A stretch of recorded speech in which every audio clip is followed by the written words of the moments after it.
Order.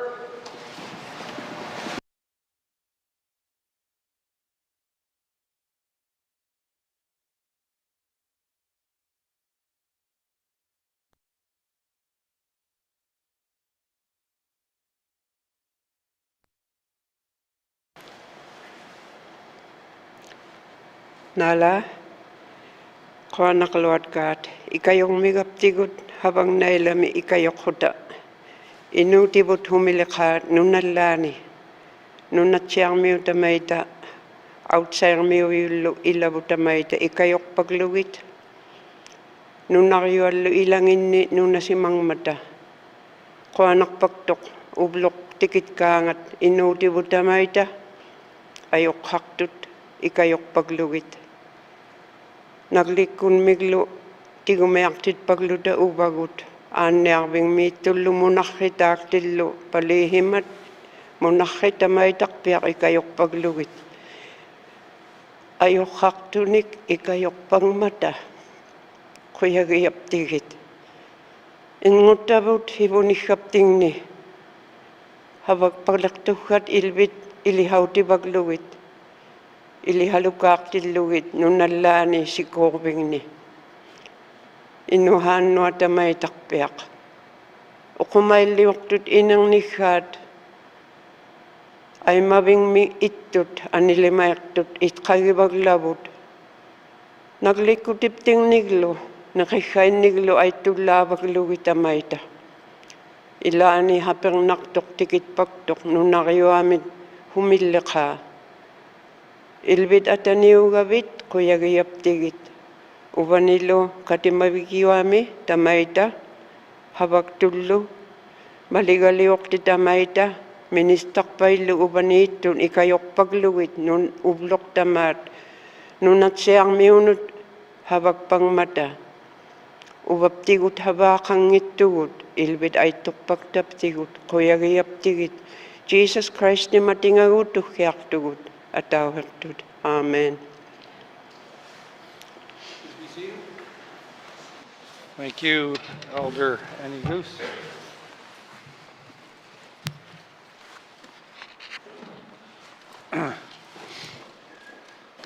Colleagues, on February 28, 2025, the member from Yellowknife North rose on a point of order regarding comments made by a member from Yellowknife Centre. I will not repeat these comments today. However, I'm prepared to deliver my ruling at this time.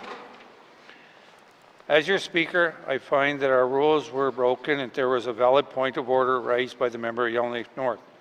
Although the words were spoken by the member from Yellowknife Centre were not captured on our microphones or recorded in Hansards, they were clearly heard in the chambers.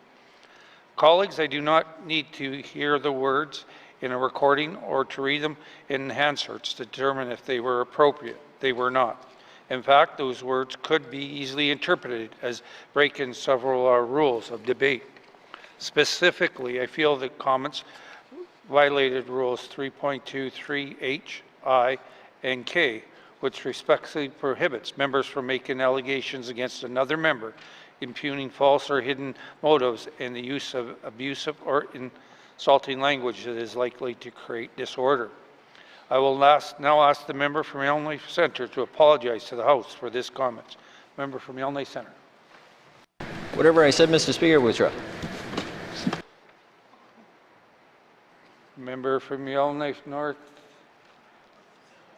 Yellowknife Centre, could you please, again, with a little bit more clarity? Whatever I must have said, I withdraw. Thank you, Mr. Speaker. From Yellowknife Centre. Colleagues, before we begin today, yesterday was a Commonwealth Day. This is an annual celebration observed in the 56 Commonwealth countries around the globe. This year's theme is Together We Thrive, which really hits home for me. I feel like this year's Commonwealth Day theme was selected for us. In our consensus government system, we are stronger when we work together for the benefit of our people. People we represent, the people who elected us to speak for them in this House. Colleagues, I know all of us want to see the Northwest Territories thrive. I know I do. That's the reason I got involved in politics. and the spirit of the Commonwealth Days, I would like to remind you that together we can thrive as a territories. Now let's all get on with our business today. Minister statements. Minister ECC. Thank you, Mr. Speaker. Mr. Speaker, climate change is creating significant challenges for the Northwest Territories, impacting communities, people, ecosystems, and infrastructure. The GNWT is addressing these challenges by integrating Indigenous knowledge and fostering partnerships to build resilience and sustainability for the future generations. Mr. Speaker, over the past year, we have achieved significant milestones with Indigenous governments, Indigenous organizations, and community partners on climate change adaptation initiatives. This includes building consensus on the most pressing climate risk, implementing practical solutions, and sharing information to support residents and protect the environment. A critical part of this work is flood mapping. Recent floods in several NWT communities highlighted the need for updated maps. The Department of Environment and Climate Change, in collaboration with the NWT Centre for Geomatics and funding support from the federal government, is working to update flood maps for 10 at-risk communities. We have developed draft flood maps for Hay River and the Katladitche First Nation Reserve, Fort Simpson, Aklavik, and are working on Fort Good Hope, Nahanni Butte, and mapping for Jean Marie River, Fort Liard, Fort McPherson, and Toledo. These will be initiated over the next few years. When finalized, the updated flood maps will provide essential tools for emergency and community land use planning. Mr. Speaker, we are also addressing extreme water level fluctuations, which have ranged from record highs to record lows over the past 5 years, impacting transportation, hydroelectricity generation, public safety, and harvesting. The GNWT has expanded its water monitoring networks, improved data management, partnered with researchers, and shared updates through monthly water monitoring bulletins. This past year, departmental staff met regularly with Marine Transportation Services to share data and information that inform decision-making for the upcoming barge season. In addition, our ongoing snow and climate monitoring will support assessment of climate change impacts on northern hydrology, aligning with the NWT water stewardship strategy. Adaptation planning is another priority. Together with Indigenous governments, community representatives, and federal partners, the GNWT is conducting climate risk assessments to address vulnerabilities in housing, infrastructure, ecosystems, and health. Recent projects include developing hazard maps for high-risk areas, permafrost sensitivity studies, and deeper integration of the Indigenous knowledge into climate resilience planning. Mr. Speaker, federal funding and partnerships with institutions like the University of Victoria and Royal Roads University are advancing our work to create new opportunities for Northerners through skills building and adaptation programs. Training programs and resources are being developed to build climate adaptation skills in communities across the territory, empowering them to respond effectively to climate impacts. These initiatives deliver real benefits, updated flood maps, and expanded water monitoring, enhance safety and preparedness, ensuring safe communities for Northerners.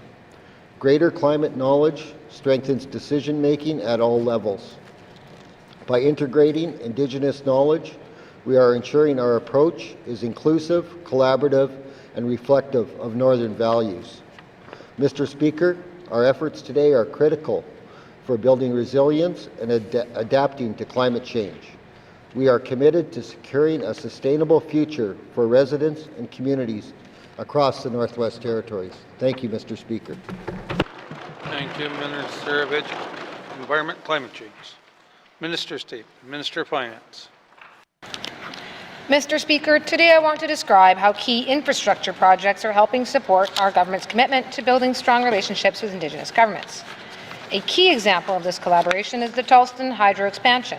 This project is being advanced through a Memorandum of Understanding agreement between the Government of the Northwest Territories and Indigenous governments with traditional territory in the Tolston watershed, namely the Northwest Territories Métis Nation, the Akecho-Dene First Nations, and Salt River First Nation.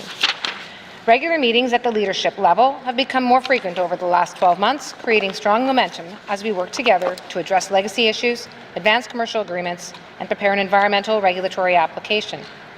I hope that in the coming year to have a plan to move forward on legacy issues, have a preliminary commercial structure in sight, and a timeline for the environmental review process. Together, we can connect over 70% of the Northwest Territories population and bring access to hydropower to our most promising mineral resource region. Another major project that depends on strong collaboration is the Mackenzie Valley Highway. We have a Memorandum of Understanding with the Sahtu Secretariat Incorporated to facilitate collaboration during the environmental assessment, and we are working together to update the business case for the project so that we are ready to seek investment upon completion of the environmental assessment. We are also working with the Pesquet First Nation to address concerns raised around the alignment in the decho between Wrigley and Sahtu-Dene Métis Settlement Agreement boundary. The Government of the Northwest Territories is pleased to have provided funding to the Pesquet First Nation to conduct alignment work and Indigenous knowledge studies, and we remain committed to reviewing and discussing these findings. Feedback from local communities has already led to optimizations and changes, including adjustments near Bear Rock and Big Smith Creek, based on input from community organizations in Toledo. Our projects are informed by both Indigenous knowledge and Western science studies of water, wildlife, habitat, socioeconomic, and climate change impacts, and they are stronger for this. Mr. Speaker, the need for the Mackenzie Valley Highway has never been more evident, as this critical infrastructure will provide much-needed resilience for annual community resupply operations in the Sahtu and serve as a unique access corridor into the heart of Canada's Western Arctic. And Mr. Speaker, these are not the only projects built through partnership. The Decca-Frank Channel Bridge replacement is another example, with ongoing work alongside the Cleet-Show government. And 2 public engagement and sessions for the Decca-Frank Channel Bridge replacement took place in Betchico a month ago, when we received valuable input that is currently helping us to shape our next steps. In addition, we've begun to re-engage regional Indigenous governments about routing for the Slave Geologic Province corridor as an access point into the Eastern Arctic. By working together, we can address shared priorities more swiftly, identify more investment opportunities, and create more opportunities for the North. Thank you, Mr. Speaker. Thank you, Minister of Finance. Minister statements. Minister of Health and Social Services. Mr. Speaker, substance abuse and addiction continue to have a big impact on people across the Northwest Territories. Addiction is closely tied to our shared history of colonization, the legacy of residential schools, and the trauma and mental health challenges that have followed. The Government of the Northwest Territories understands these deep-rooted connections and is committed to supporting Northerners on their path to recovery. That is why I am pleased to announce that the Government of the Northwest Territories' first residents of the Transitional Housing for Addictions Recovery Program, or known as THARP, will be accepting clients in April. Mr. Speaker, this is an important milestone for the Northwest Territories. For the first time, residents will have access to both addiction recovery support and safe transitional housing within the territory. The first THARP site, located in Yellowknife, will be operated by the Salvation Army, which will have staff on site to support clients. We hosted the grand opening of this residence yesterday, and it was clear that everybody was impressed. A second site in Inuvik, operated by the Inuvialuit Regional Corporation, is set to open later in 2025. These programs will provide safe, stable housing and recovery-focused support for individuals who have completed addictions treatment. This is a big step forward in providing community-based recovery support. Mr. Speaker, THARP is more than just housing. It will offer recovery programs like life skills training, job support, assistance in transitioning to safe, longer-term housing. A stable and supportive environment is key to helping people avoid relapse and maintain their sobriety, reconnect with their communities, and build healthier futures. THARP sites will work closely with other addiction and aftercare services to ensure people get the help they need as they continue their recovery journey. To ensure THARP provides high-quality care, we have developed standards that make sure services are safe, consent-based, culturally respectful, and grounded in dignity. We will also gather feedback and data to make improvements as needed.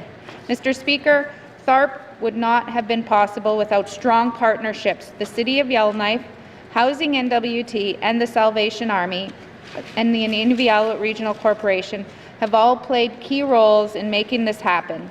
These partnerships help us build on community strengths to better serve those in recovery.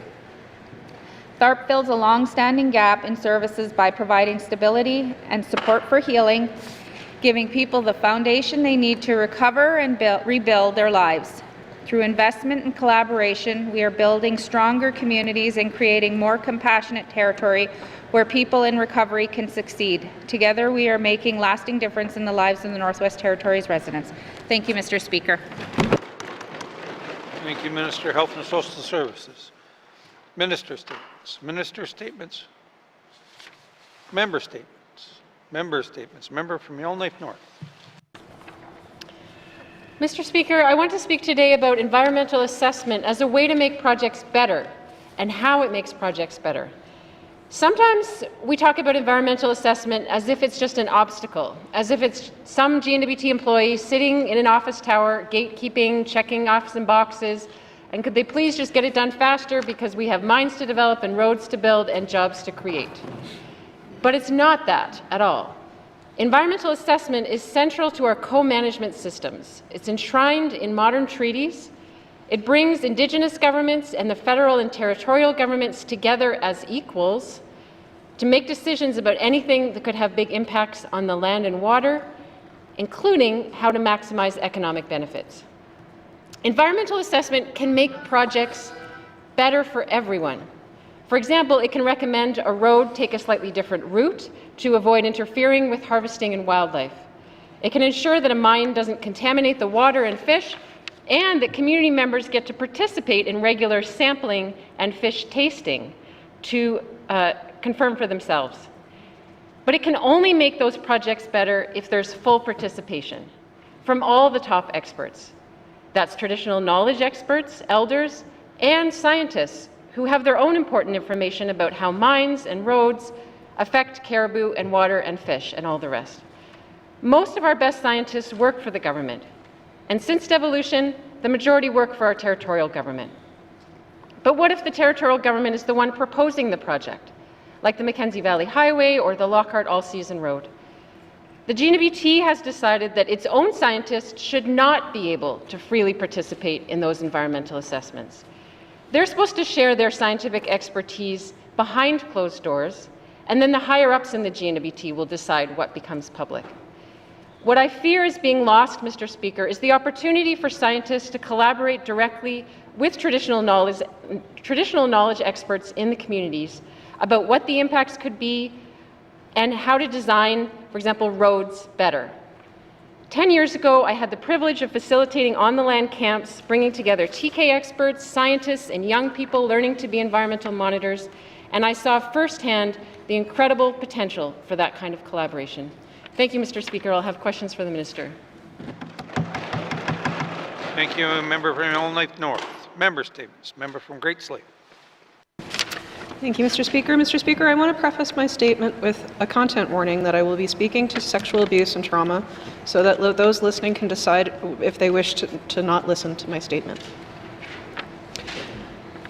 Mr. Speaker, we speak a great deal in this House about access to health care, and with good reason. However, holding hands within that same priority is addressing the effects of trauma. Mr. Speaker, we are doing good things in this area. I was elated to attend the opening of the first Transitional Housing for Addictions Recovery Program, or THARP home, here in Yellowknife yesterday. It's wonderful to see health, housing, the City of Yellowknife, and the Salvation Army all working together to address a crucial gap for folks returning from addictions treatment from the South. I think it's a promising model and wish it every success. Mr. Speaker, that said, we still have far to go in adequately addressing the effects of trauma. I have spoken in Committee of the Whole last week and in emails to both the Ministers of Health and Justice around my concerns for folks who need to heal and have the support they need in recovering from sexual trauma and abuse. Mr. Speaker, the Minister of Justice does provide services to inmates who are overcoming experience of sexual abuse, but I'm concerned that we need these services to be preventative as well. We need preemptive supports for folks who have the wherewithal to know that they are struggling and do not wish to continue the cycle of trauma, Mr. Speaker. I will have questions for the Minister of Health and Social Service. Thank you, member from Great Slave. Member statements. Member from Range Lake. Thank you, Mr. Speaker. Mr. Speaker, last week my 2-year-old came down with a nasty ear infection. And though I was able to stay home with him, 811 instructed my family to err on the side of caution and have him checked out. As Yellowknife Primary Care accepts booking just after they open at 8 a.m., I made sure to have my phone in hand, ready as the seconds tick closer to the right moment to make my call. First, 8 o'clock. Then 8:01, 8:02, 8:03, 8:04, and finally I hit dial just as 8:05 came onto the screen of my phone. When the phone rang, I eagerly anticipated my opportunity to arrange the care my child needed, yet the phone kept ringing and ringing. Then, to my disappointment, it ended with a message informing me that a high volume of calls meant I would have to wait a little longer. So I did. After 15 minutes, my fears were confirmed. My calls still went unanswered, meaning an appointment was out of reach. Mr. Speaker, this frustrating experience is shared with too many of my constituents who often fail in their attempts to secure their own appointments as well. And as frustrating as it is on our end, I can't imagine how it must feel for the staff on the other end of the phone who try their best every day when their switchboard is lit up with dozens of incoming calls. They don't work in healthcare to drop calls, Mr. Speaker. They work in healthcare to help Northerners and their families. But under such unmanageable conditions, sending me to voicemail must have been their only option. Instead of primary care, we then relied on the Range Lake Clinic. Then booking the appointment was a trivial matter. I merely chose a time on their website, filled in my details, and I was set. We were relieved to have the care we needed for our son, and luckily, the appointment didn't come at any cost. Mr. Speaker, I know Health and Social Services would have preferred that I gotten the care my son needed from them. We are constantly reminded that we are in the midst of significant primary care reform, yet we have not heard from the Minister what this reform is in exact detail and how it will improve the delivery of care. We are well into our second year, yet when we ask in this chamber how we will fulfill the Assembly's priority to increase the accessibility of care, we are met with a ringing phone call that ends in a message telling us to call back at another time. Mr. Speaker, for too many of us too many of us Northerners, that phone is still ringing unanswered. Thank you, Mr. Speaker. Thank you, member from Range Lake. Member statement. Member from Sawtooth. Thank you, Mr. Speaker. Mr. Speaker, the NWT is in a vulnerable position because of the national and global tensions. One example is the U.S. tariffs and the resulting trade disputes. The NWT imports more than it exports, so we are more vulnerable to the increasing costs of things we buy every day. Mr. Speaker, there are a lot of negative economic impacts on the horizon. I'd rather focus on the positives. The Minister of Industry, Tourism and Investment recently took part in discussions to reform provincial and territorial trade barriers when the Committee on Internal Trade, or CIT, met in Toronto last week. If CIT achieves its objectives, it will be easier to do business in Canada and grow the domestic economy. What will this mean for the territory? Mr. Speaker, the political landscape is shifting daily with these recent economic changes. I echo my colleague from Boot Lake has said, the NWT is resource-rich and cash-poor. Talks on tariffs imposition has created uncertainty and, more importantly, questions about sustainability. How can the NWT reposition itself as a supplier of critical minerals to the rest of Canada? how can the territory be a leader in refining, production, and mineral processing? Mr. Speaker, there is no question that the NWT needs federal funding to advance its infrastructure agenda. We have heard that the federal Arctic foreign policy may lead to increased defense spending and access to capital. However, we might see a more immediate economic impact by creating additional resource revenues and retaining devolution benefits. I will have questions to the Minister of ITI later. Must see, Mr. Speaker. Thank you, member from the Sawtoo. Member statements. Member from Mackenzie Delta. Thank you, Mr. Speaker. Today I rise to echo the concerns and frustrations of my constituents from the community of Tête Léger and other communities throughout the NWT in their efforts to combat the influx of hard drugs coming into our community without any support from the local authorities, housing NWT, or local housing authorities. This past week, while I was home in Tête Léger, I was confronted by numerous members of the community about drug dealers from neighboring communities coming into Tête Léger and setting up their business with housing NWT's within housing NWT's public housing units, and nothing being done to accommodate the residents' concern. Mr. Speaker, the drug dealers are coming into our smaller communities and setting up their network in the public housing units because they know that nothing is being done to move them out by any authority. The residents know who these drug dealers are and where they are stationed. Yet, when they give tips to any of the authorities, it is the policies and procedures that protect the criminals. The tenants of the housing authority are also benefiting from these transactions and letting them stay within their units to conduct these illegal activities. Mr. Speaker, there are community members who are targets of these drug dealers because they are addicted to these hard drugs and they see easy access to drugs and money. It hurts me personally to see these unfortunates targeted and preyed upon, while family and community members cannot do anything to help protect our members of the community.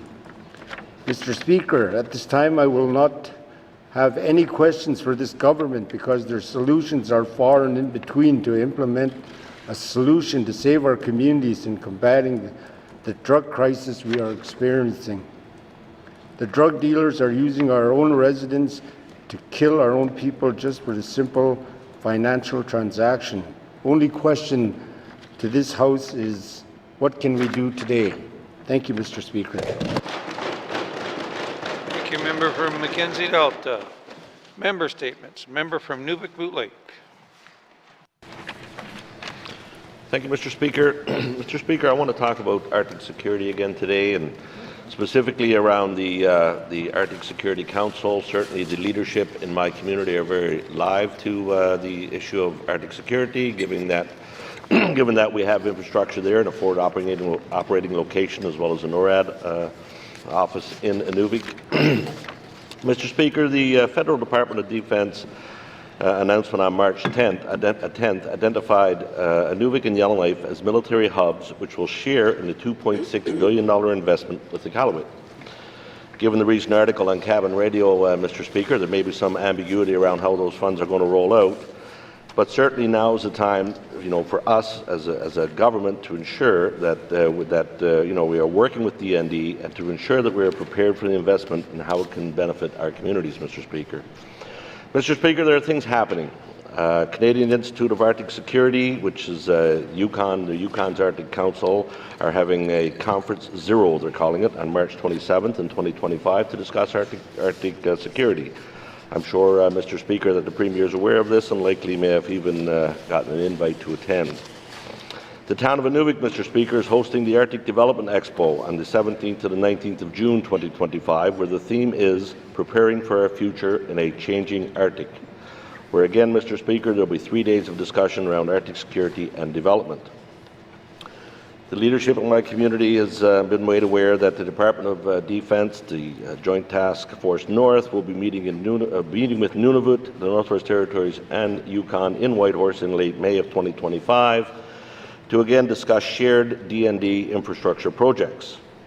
The Premier's office, I assume, will have a delegation or be part of this discussion, Mr. Speaker, and I would suggest that the Premier include the mayors of Inuvik and Yellowknife as part of this delegation to take part in these important conversations.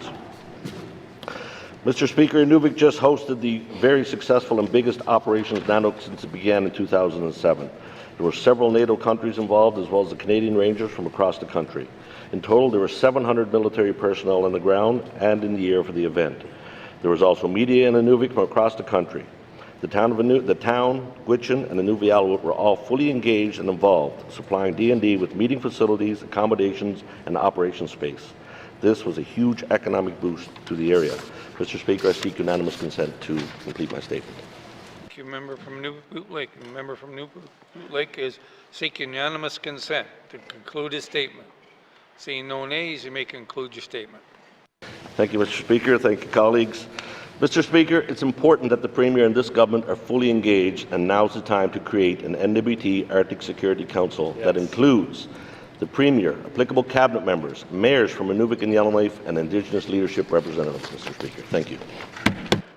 Thank you, member from Newboot Lake. Member statement. Member from Frame Lake. Thank you, Mr. Speaker. Mr. Speaker, as we approach the spring equinox, there is palpable excitement in Yellowknife.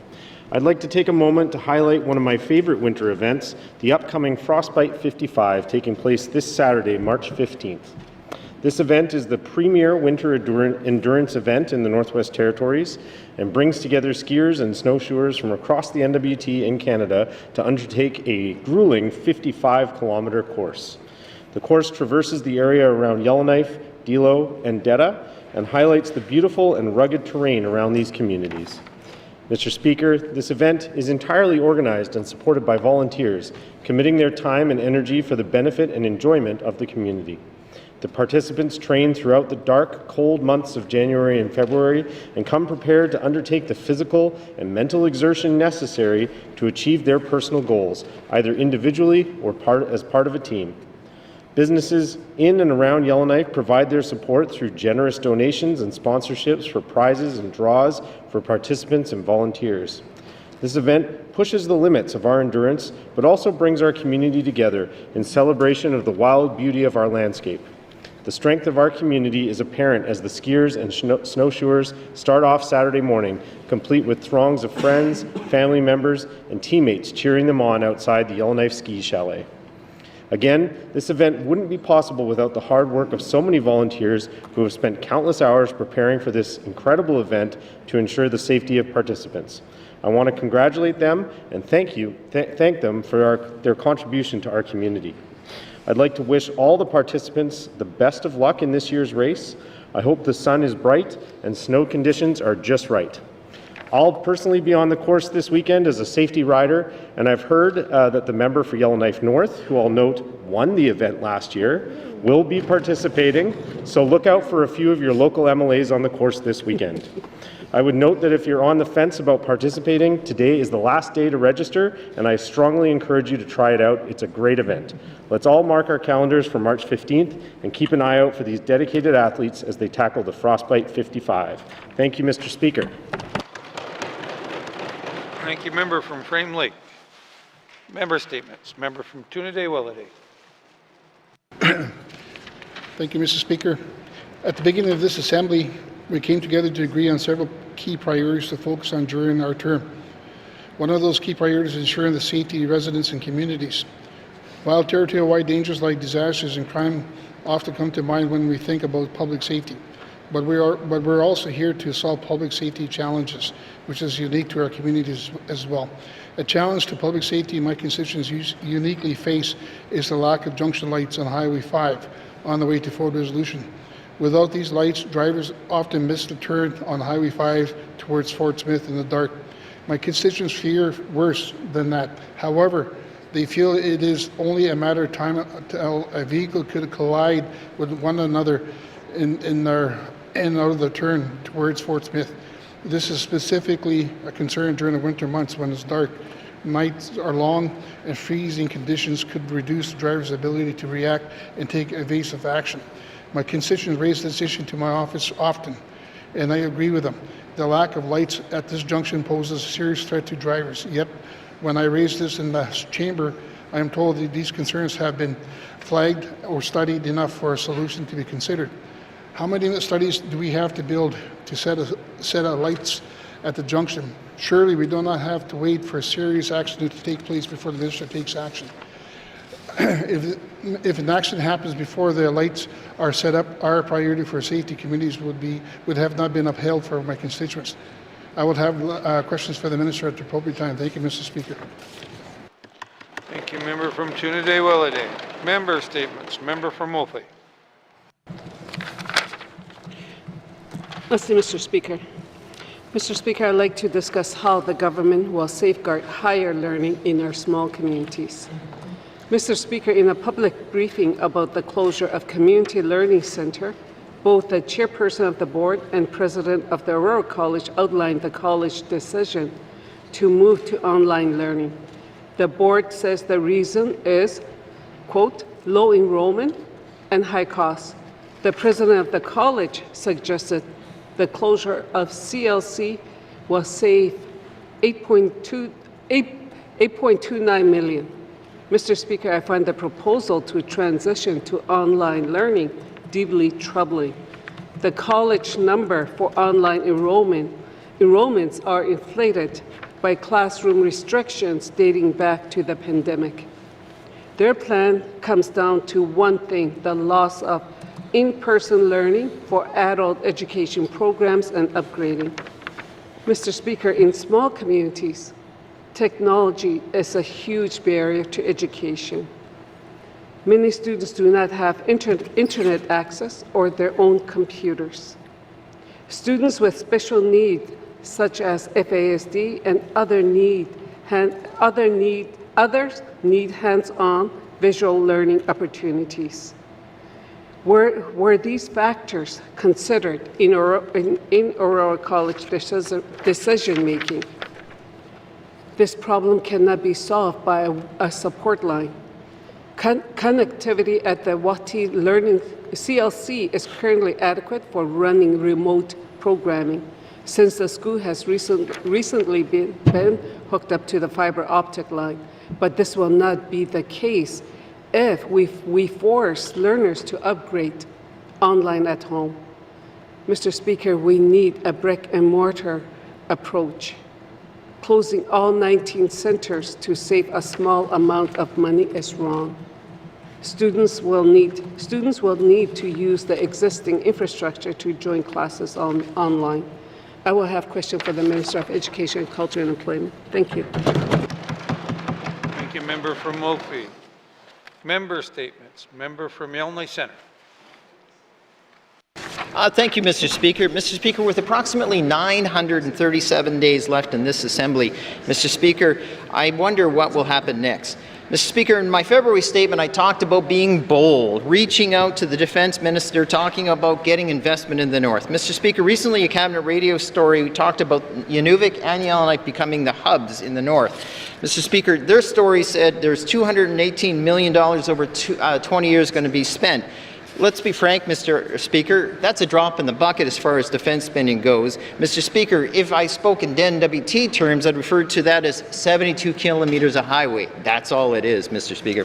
Mr. Speaker, we need northern infrastructure. We need northern bases. Mr. Speaker, we could be the true hubs to protect all 135,000 northerners from one side, be it the Yukon, to the other side, be partners with Nunavut, Mr. Speaker. There's no reason we can't be bold. Mr. Speaker, historically, we always know that we've had Russia and China and different views of how geopolitical problems work. Now, if you read the Globe and Mail, you'll see a former Yellowknifer, Nathan Vanderklip, talk about Trump's influence and desperation of saying, well, I'm annexing Canada and I'm taking Greenland with it, Mr. Speaker. Shame on them. Now couldn't be a better time to demand Ottawa starts better spending in the Northwest Territories. Even the city of Yellowknife sent a letter saying that we could be a strategic centre. Mr. Speaker, that 2% NATO spending ain't going to spend itself. Mr. Speaker, we don't need all the F-35s, just a couple, Mr. Speaker, because a couple mean tons of jobs, a lot of money, serious investment, and commitment to protecting Northerners. Mr. Speaker, as my colleague from Boot Lake pointed out that delegation in a few days, I encourage the Premier to invite MLA for Boot Lake and myself because we feel very strongly about this particular concern. So strongly, I wrote a draft joint working group terms of reference in response to the Premier about how could we advocate for more defence spending in the Northwest Territories.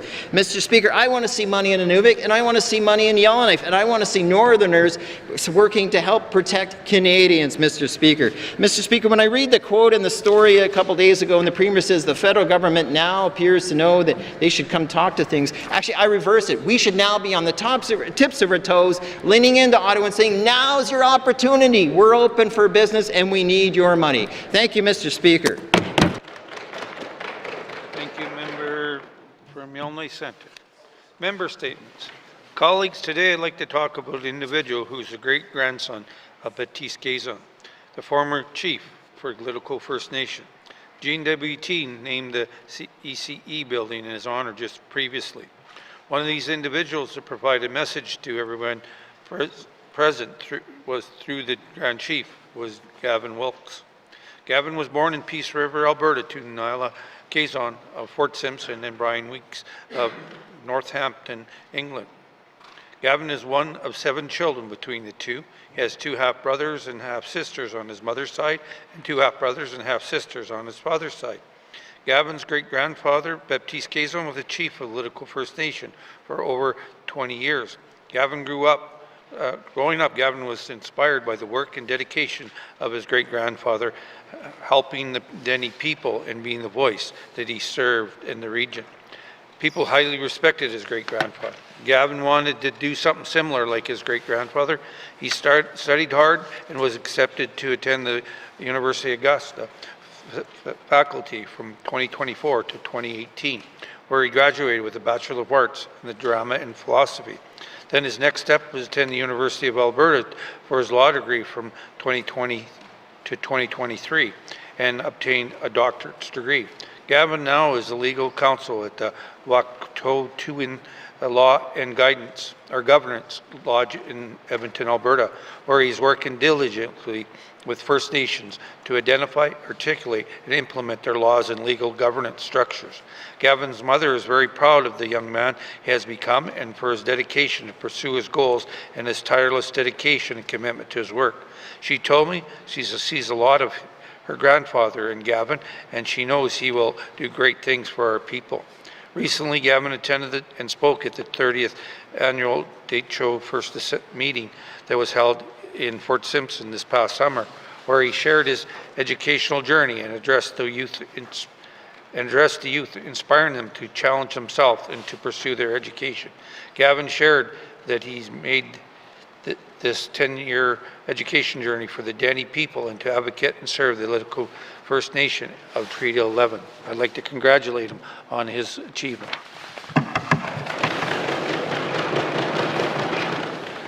Member statements. Member statements. Recognition of visitors in the gallery. Recognition of visitors in the gallery. Reports on committees of review of bills. Reports on committees of review of bills. Reports on standing and special committees. Reports on standing and special committees. Returns to oral questions. Returns of oral questions. Acknowledgements. Acknowledgements. Oral questions. Member from Yellowknife Centre. Thank you, Mr. Speaker. Just following up on my member statement today, given the fact that the Premier has noted in a recent story about this engagement of the federal government, I'm asking the Premier, what is he doing about the National Defence investment money in the Northwest Territories? Thank you. Thank you, Member from Yellowknife Centre. Mr. Premier. Thank you, Mr. Speaker. Since this was announced about a year ago, I've had numerous meetings with the Minister Blair, the Minister of National Defence, and with other federal ministers. And we have, along with the other northern premiers, we have been lobbying the federal government to enlarge and advance more quickly their investments in the northern operational support hubs. I believe it was $218 million is the number that was in the original plan, and that was mostly to be spent in the final years of that plan. And so we've been advocating to get that money spent sooner than later. In the meantime, we actually have hundreds of millions of dollars worth of investments from the Department of National Defense in infrastructure projects in the territory currently underway. Thank you, Mr. Speaker. Mr. Premier, member from Yonge Centre. Thank you, Mr. Speaker. And I should mention, I forgot to say that MLA for Range Lake was also advocating on this issue too. So, Mr. Speaker, back to the question at hand. Mr. Speaker, the Premier and I had some conversations in the last last month about a joint working group. Would he still be interested on creating a joint working group? And I'll table the terms of reference today. I'm curious on his opinion on that with respect to national defense spending. The member from Yonge Centre, Mr. Premier. Thank you, Mr. Speaker. So I'd have to see those terms of reference and figure out what exactly the member is talking about in terms of a joint working group, what that would look like, who would be involved, what the subject matter would be, and so on. And so after I see that, I'll be able to speak to the member about it. Thank you. Mr. Premier, member from Yonge Centre. Thank you, Mr. Speaker. Defense money's good money, Mr. Speaker, and we're spending almost $500,000 on our super envoy who will be living or working in Ottawa from time to time. That said, I'm asking, is this individual on this file to help get defense investment in the Northwest Territories? From Yonge Centre, Mr. Premier. Thank you, Mr. Speaker. We're using all the tools at our disposal. Thank you. Mr. Premier. Oral questions. Member from the Sud 2. Thank you. Thank you, Mr. Speaker. My first question, following up on my statement here earlier, is to the Minister of Industry, Tourism and Investment.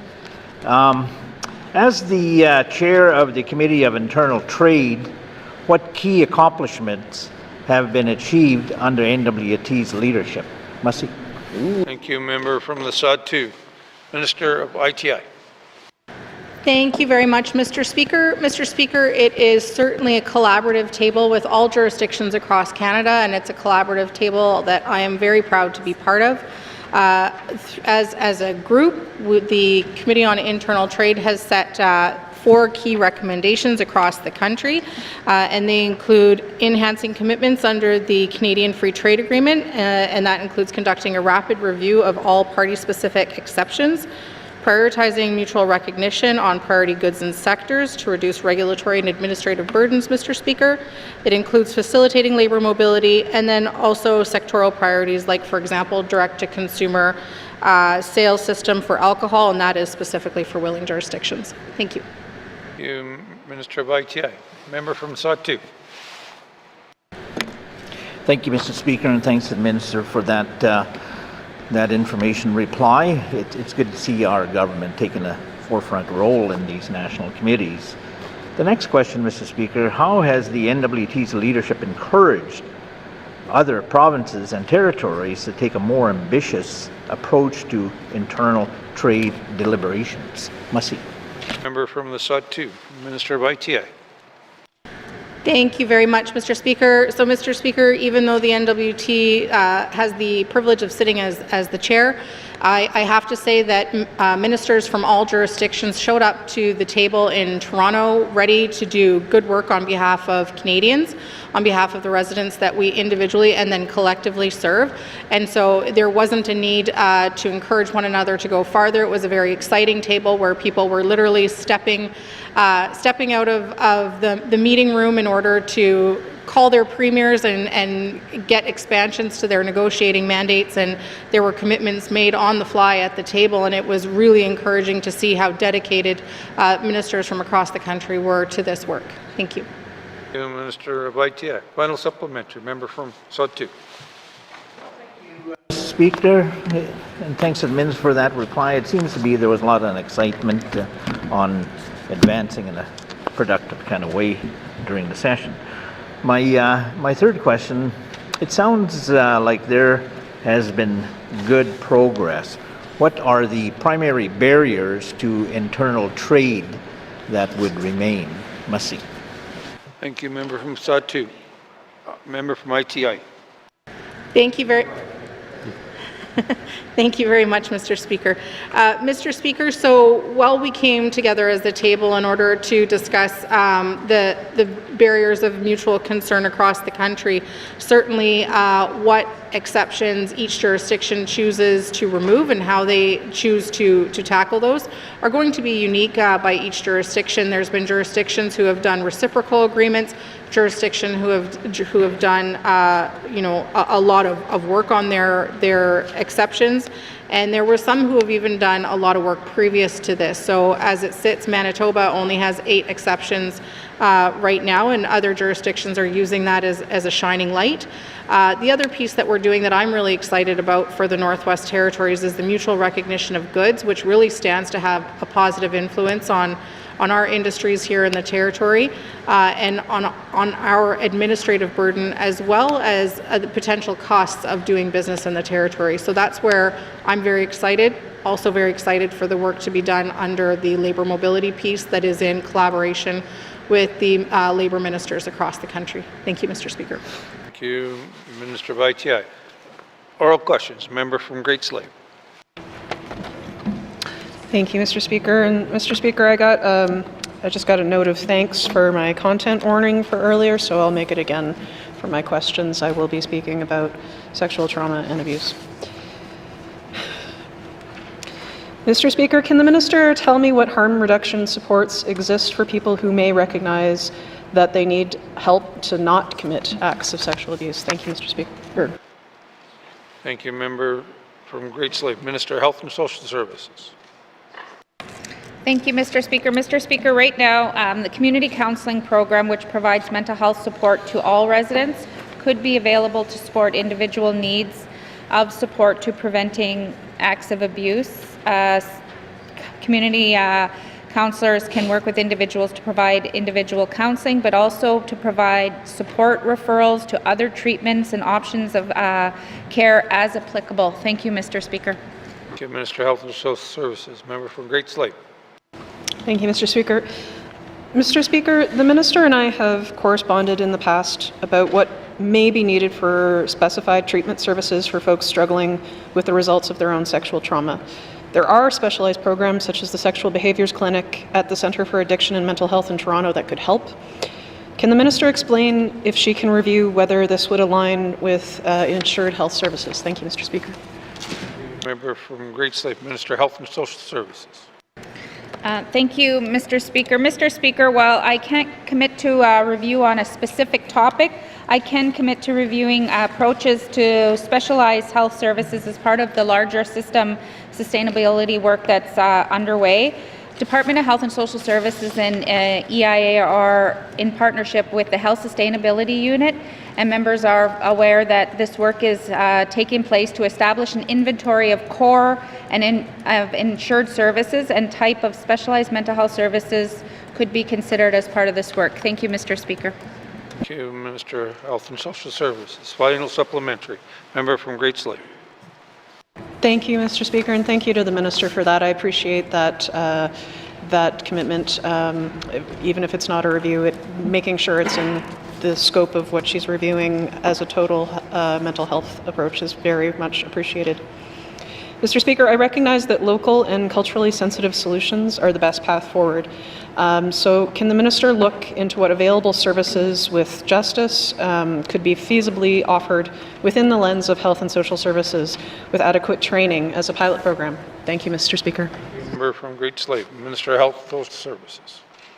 Thank you, Mr. Speaker. Mr. Speaker, when we talk about culturally sensitive solutions, you know, I want to just state that here on the floor and with everybody, we've been told time and time again that government needs to respectfully, you know, work with Indigenous governments, work with those that are providing care. We've created the community wellness and addiction recovery funds, you know, and those are some they can use towards trauma healing. I know there's been some really good programs, even up in my region. Most recently, the Gwich'in Tribal Council had a men's camp. So there are work going on that is based in their culture, and so for us as GNWT, working with Justice, we can always look at what they're doing and what we're providing and see how we can work together, but also incorporating Indigenous values and for those that are struggling with issues. Thank you, Mr. Speaker. Health and Social Services. Oral questions. Member from Mophie. Thank you, Mr. Speaker. Aurora College has said closing the CLC will save $8.29 million. Can the minister say what it would cost to keep the center open? Thank you.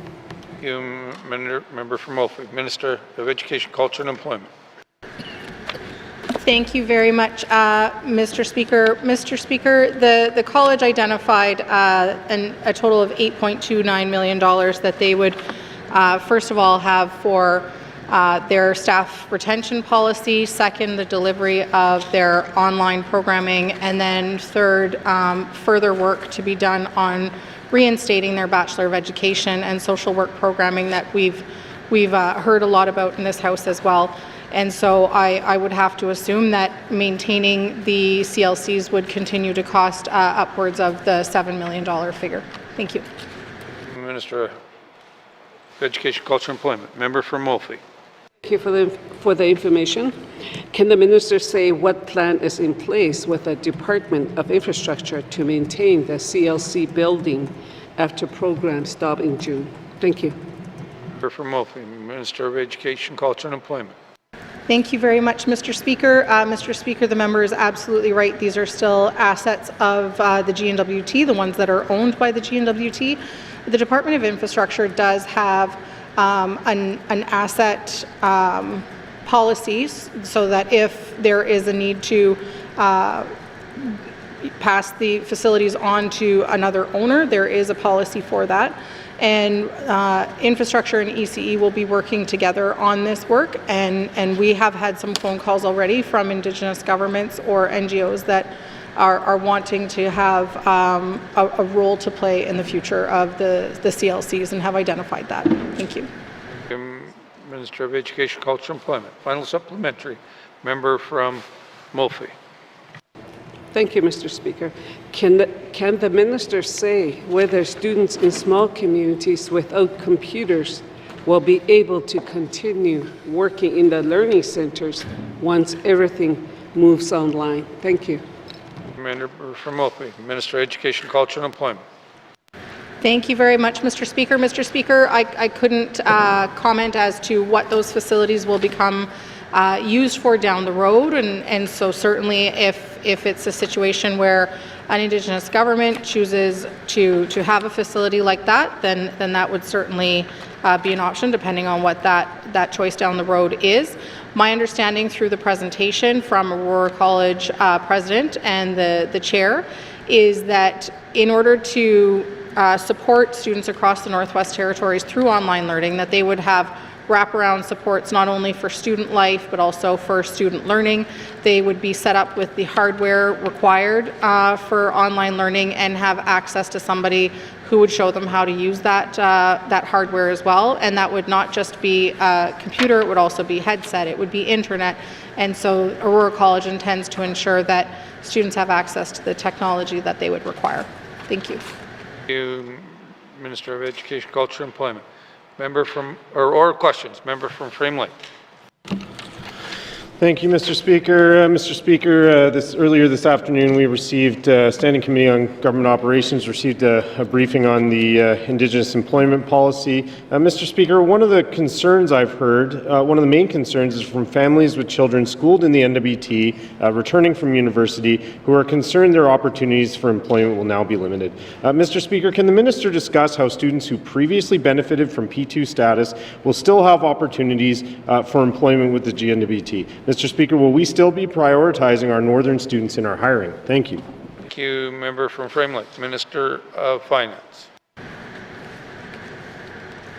Thank you, Mr. Speaker. Mr. Speaker, so the Indigenous employment policy does apply to the internship and summer student programs. So all students who are Indigenous Canadians and our students would certainly have access to that.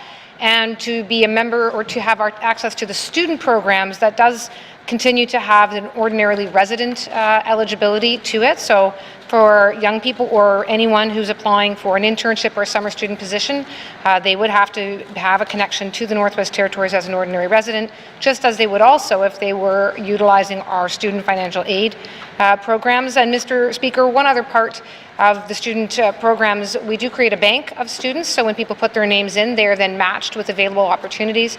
But we encourage students to reach out to members of the public service to help identify potential opportunities, but to identify potential placements, identify the kinds of work they might be able to do.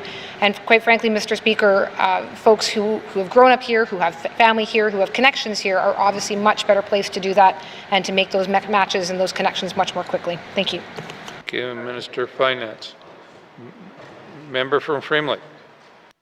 Thank you, Mr. Speaker, and thank you to the Minister for that answer. Mr. Speaker, during the presentation, the Department highlighted a number of areas which still need more work for persons with disabilities, women, longtime Northerners who are now left out of the new policy.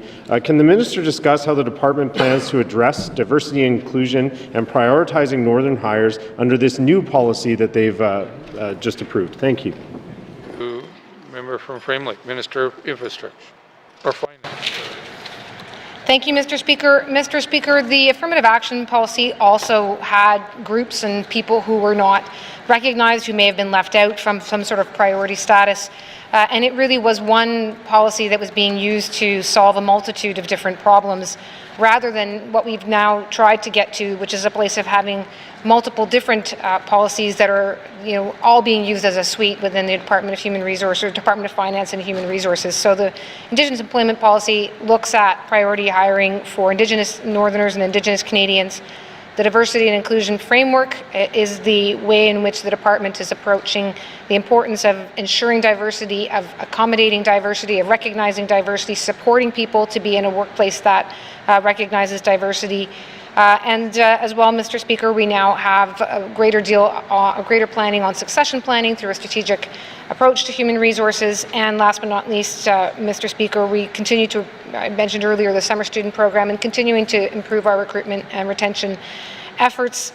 So really all of these are different ways that we're looking to improve that process. We want to get to a place, Mr. Speaker, and I would note for folks for whom this might matter, where right from the minute that someone applies, diversity and inclusion and the duty to accommodate applies right from that moment, so that if somebody does have an identifying feature or aspect that they need to see accommodated, that would be part of that process right from day one, and they wouldn't even have to ask. Ultimately, that's just part of the culture that we want to have developed. Thank you, Mr. Speaker. Minister of Finance. Final supplementary. Member from Framley. Thank you, Mr. Speaker. And continuing on this thread, one resident that wrote to committee raised the fact that while the department has frequently highlighted that the government is not representative of the full population in the NWT, the issue at hand is that of the available workforce. So, Mr. Speaker, why is the department not using the demographics of the available workforce as a way to measure representation as it moves forward with this policy? Thank you. Thank you, Member from Framley. Minister of Finance. Thank you, Mr. Speaker. Mr. Speaker, that's an excellent observation by a member of the public, and it's a direction that we may well see ourselves moving towards in terms of being able to communicate better what our successes and our challenges are in the space of being representative. We know that the Northwest Territories has a 50% Indigenous population, but it's quite right that the actual labour force is not necessarily a 50-50 split. And that may be owing to the age demographics, if people are too young or too old to be in the workforce, for example. What we do find is that in the Northwest Territories, our labour force is actually sitting at approximately 63% non-Indigenous. And then further challenges that we run into, Mr. Speaker, is that in fact of the group of people who in the Northwest Territories in the labour force who are Indigenous, not as many have had access or had the opportunity to attain post-secondary education. So, Mr. Speaker, understanding this and then seeing what that barrier is to support residents so that they can not only get a position, but that they can be applying and moving up and succession planning and moving into positions of management. It allows us to better identify the challenge at hand and identify the barriers at hand. And then as we report in on the individual targets of the different types of positions with different levels of requirement, we can make sure that we're supporting residents if they need training internally, if they need training to apply, if they need post-secondary access, or if we need to re-examine what our equivalencies are or what our actual job needs are. And all of that together, Mr. Speaker, I think will help us ultimately to be a more representative workforce. Thank you. Thank you, Minister of Finance. Oral questions. Member from Nuvik Boot Lake. Thank you, Mr. Speaker. Following up on my member statement, the town of Inuvik, Mr. Speaker, is well aware of what military spending looks like in the community. Pre-1986, there was 140 to 250 military personnel there, as well as their families, which made up about 800, which were school kids and integrated into the community, and teachers and nurses, and that was the model, the preferred model at the time. A lot of the leadership, Mr. Speaker, are still there.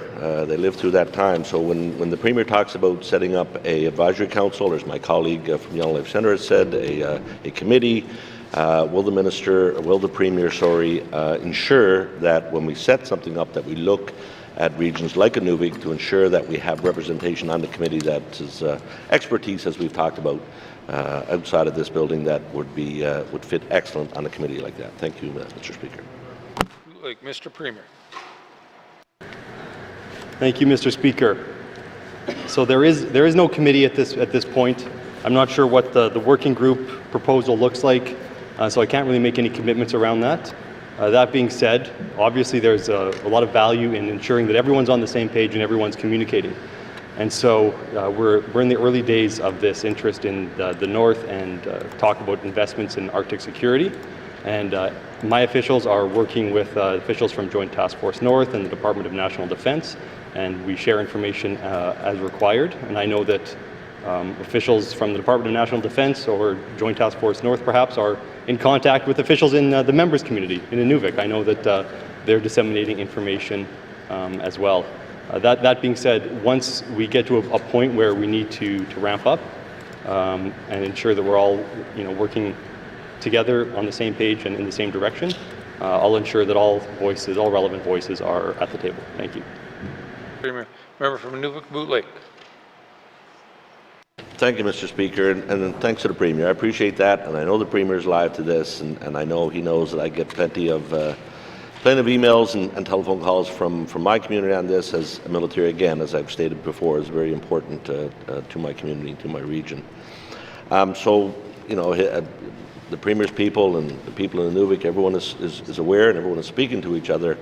I guess if the Premier is planning to send a delegation or heading to the, I've noted in my statement there's meetings at the end of May between Joint Task Force North, Department of National Defense, with our territory as well as Yukon and Nunavut. Would the Premier consider looping in potentially the mayors of Inuvik and Iqaluit for that? Thank you, Mr. Speaker. Member from Inuvik Boot Lake, Mr. Premier. Thank you, Mr. Speaker. I think the member might be talking about the Arctic Security Working Group, which is an officials level working group. They meet twice a year. I believe it's once in Yellowknife, once in the Yukon, and so this time it's in the Yukon. We are not organizing that. The Joint Task Force North, I believe the Yukon might be co-hosting it, so they might have a role in it. But we're not in a position to invite anyone to attend this event. Thank you. Mr. Premier. Final supplementary. Member from Inuvik Boot Lake. Thank you, Mr. Speaker. I just hope the Premier will use his significant influence in that situation. I also mentioned that there's a conference taking place in the Yukon this month called Conference Zero, which is their Arctic Security Council have set up through funding through Canor. Will the Premier or anyone from his office be attending that conference? Thank you, Mr. Speaker. Member from Nuvik Boot Lake, Mr. Premier. Thank you, Mr. Speaker. I won't be able to attend that conference, and so we're still looking at options to ensure that there is some sort of presence there from the Northwest Territories. Thank you. Mr. Premier. Oral questions. Member from Yellowknife North. Thank you, Mr. Speaker. So following up on my member statement, my questions are for the Minister of Environment and Climate Change. So even for those projects we may have decided are necessary, like roads, we need environmental assessments with full and open participation by scientists and traditional knowledge experts in order to make them the best they can be.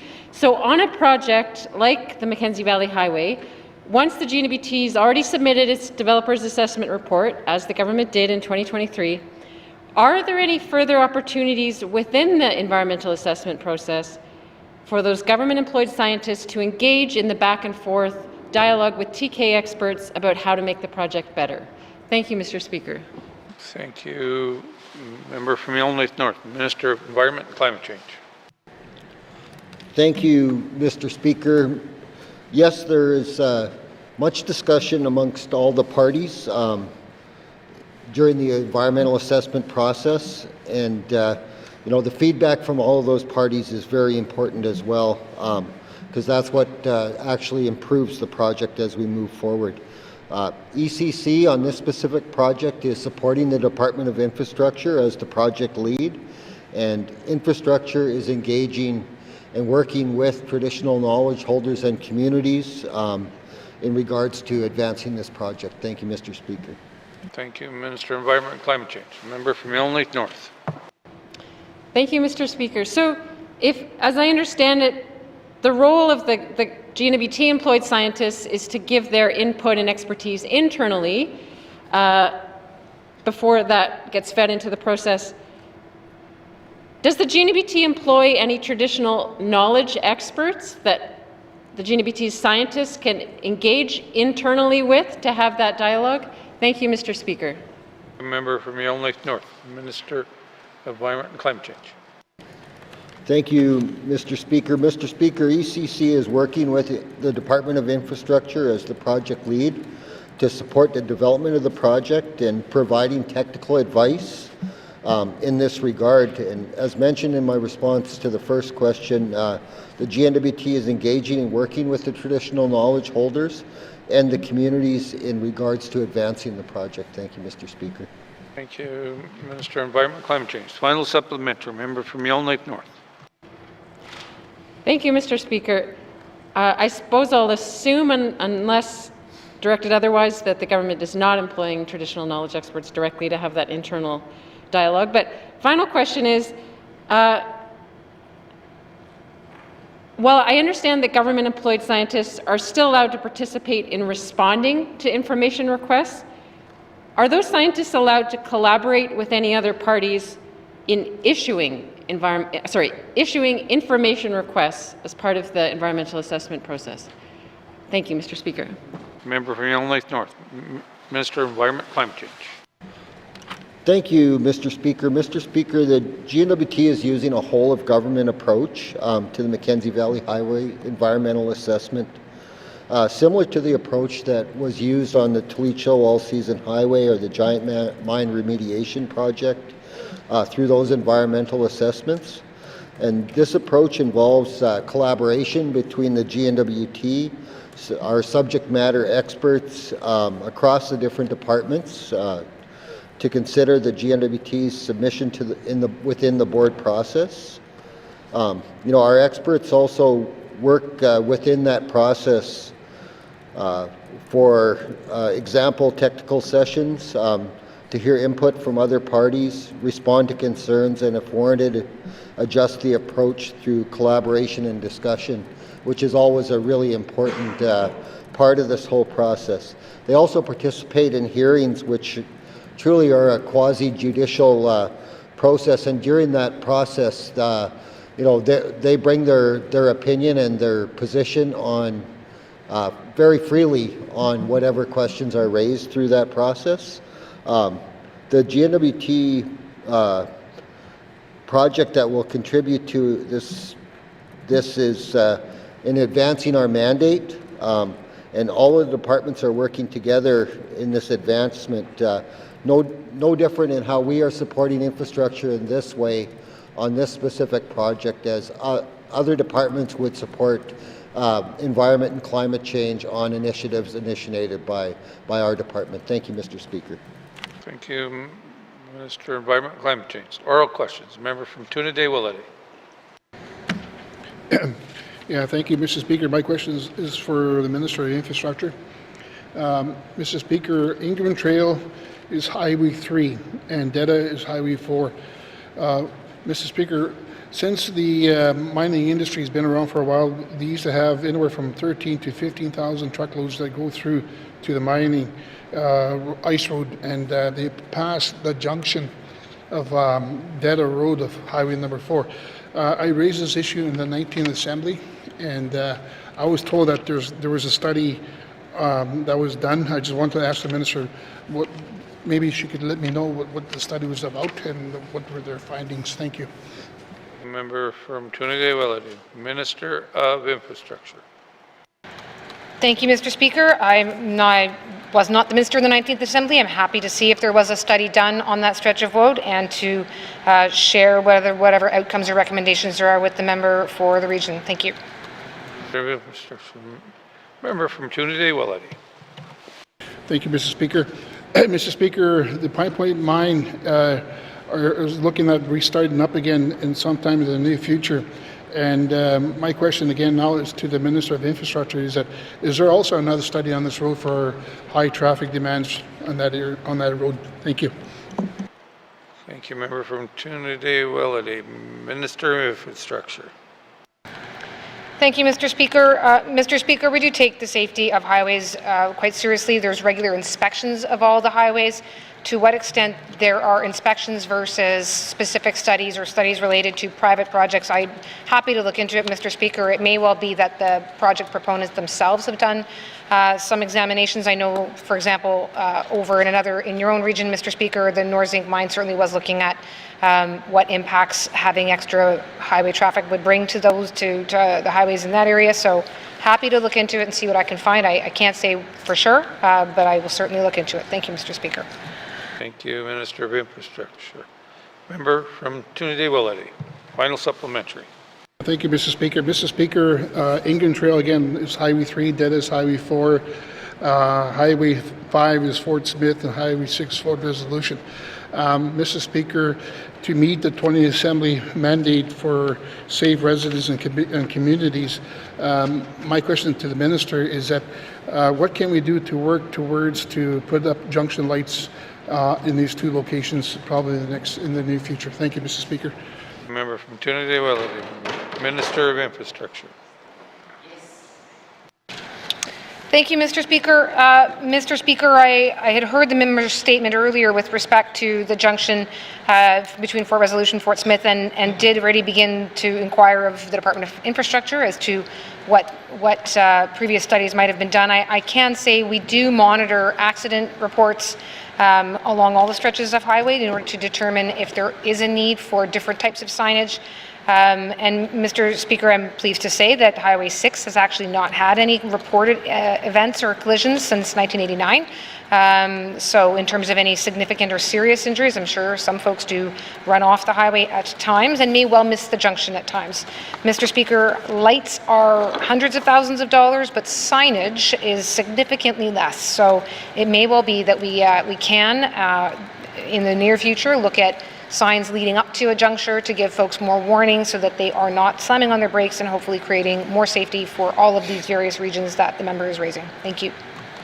Thank you, Minister of Infrastructure. Oral questions. Member from Range Lake. Thank you, Mr. Speaker. Mr. Speaker, will the Minister of Health and Social Services provide this House with a comprehensive plan for primary care reform that is fully costed, has clear milestones, and is based on input from patients and healthcare workers? Thank you, Mr. Speaker. From Range Lake, Minister of Health and Social Services. Thank you, Mr. Speaker. Mr. Speaker, I did send a letter to Social Development Committee offering a briefing on primary care reform. And so I'm hoping to be able to have a lot of that discussion in the member's question to be answered in that briefing. Thank you, Mr. Speaker. Minister of Health and Social Services. Member from Range Lake. Thank you, Mr. Speaker. Mr. Speaker, we see that some of the aspects of the plan that's already ongoing is being reported in the media. There was a story on it just the other day, or just today, I think, maybe yesterday, but it's active out there. I think it's important that the public be aware of this. Can the minister commit to make that plan public? Thank you. Member from Range Lake, Minister of Health and Social Services. Thank you, Mr. Speaker. Mr. Speaker, the primary care reform is a long-term commitment, and it'll take time and engagement, and it is something that is ongoing as it's been Right now, we've implemented it into Yellowknife, Fort Smith, and Fort Good Hope. And so as we start to expand, we will continue to have these discussions with public throughout the primary care reform. Thank you, Mr. Speaker. Minister of Health and Social Services. Member for Range Lake. Thank you, Mr. Speaker. Mr. Speaker, is it a plan, though, that's being executed, or is it piecemeal decisions called primary care reform? We're hearing a bunch of different facts. We're seeing a bunch of different actions being taken. We still don't have online booking. Other places do. So is this, again, a comprehensive, costed plan with clear milestones that this Assembly can judge, the public can judge, and we can actually see some improvement? And not just for us, but for the people who work within the system as well. Thank you. From Range Lake, Minister of Health and Social Services. Thank you, Mr. Speaker. Mr. Speaker, primary care, as I mentioned in this House many times, takes a holistic approach to healthcare system transformation. And it is not a one-size-fits-all, and so there is not a costed plan as to this is what it's going to be in the Northwest Territories A, B, C. It is what are we working with in our communities? We are doing the assessments as we're rolling out into the different regions. So Yellowknife's primary care reform, yes, it does have these issues that have been raised in this House. We're finding that, in Fort Smith, we've heard a few things. We're trying to improve those before we expand it out further into other regions. Thank you, Mr. Speaker. Minister of Health and Social Services. Oral questions. Member for Milne Centre.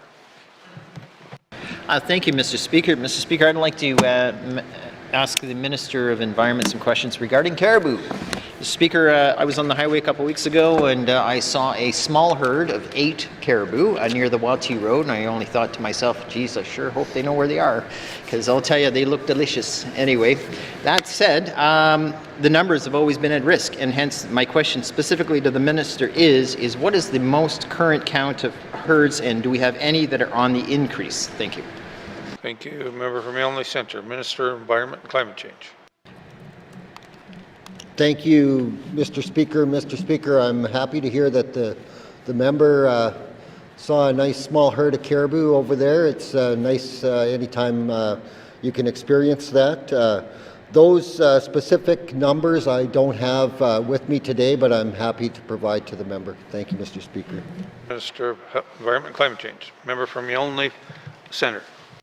Thank you, Mr. Speaker. Mr. Speaker, is the Minister aware of any herd on the increase? In other words, has it been rebounding from some of the record lows? At one time in the Yellowknife area, we had the Bathurst at close to 500,000, and in just a few years ago, it was just under 7,000, Mr. Speaker. I'm curious, is the Minister aware of any that are on the increase? Thank you. From Milne Centre. Minister of Environment and Climate Change. Thank you, Mr. Speaker. Mr. Speaker, the one I am that comes top of mind is the blue-nosed east herd, which has increased in numbers. Approximately 14,000 or so, give or take, increase from 2021 to 2023 is the one that comes to mind right now. Thank you, Mr. Speaker. Minister of Environment and Climate Change. Final supplementary. Member from Milne Centre.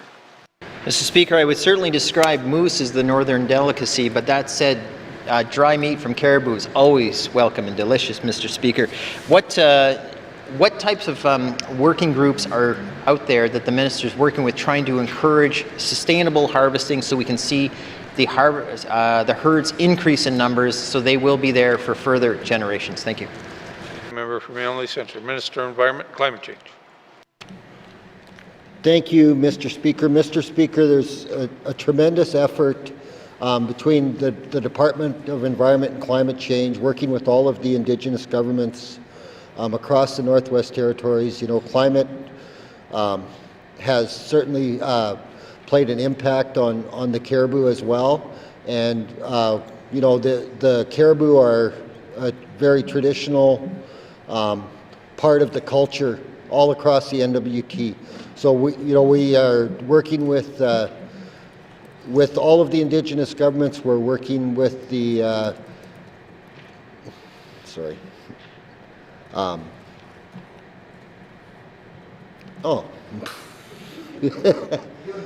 yeah, thanks, Drew Blank. My apologies. Working with the Oh, Jesus. No,